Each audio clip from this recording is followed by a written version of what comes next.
જય શ્રી કૃષ્ણ। આજે છે વજન ઉતારવાનો દિવસ 22 અને કાલે ઉપવાસ કર્યો હતો તો વજન તો ઉતરવાનું જ હતું।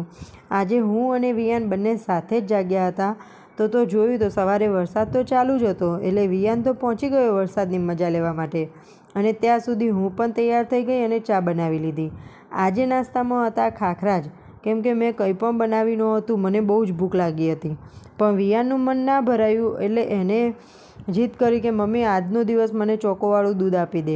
તો આજે રજા હતી એટલે મેં તેને બનાવી આપ્યું। આમ તો હું તેને જલ્દી બહારનું ખાવાનું કંઈ આપતી નથી।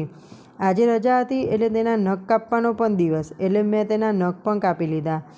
કાલે રાતે વિયાને અમારા ઘરે નહોતું ખાધું, તેના દોસ્તના ઘરે જ જમીને આવ્યો હતો, એટલે રાતની રોટલી વધારે બચી ગઈ હતી, તો બપોરે મેં એના પનીર પિઝા બનાવી લીધા।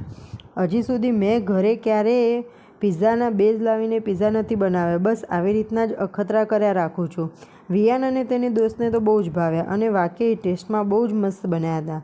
સાંજે વોક કરવા ઘડિયાળ લીધી કે તરત ખબર પડી કે ચાર્જિંગ તો છે જ નહીં, તો ઘડિયાળને ચાર્જિંગમાં ભરાવી થોડીવાર એમ જ વોક કરી લીધું।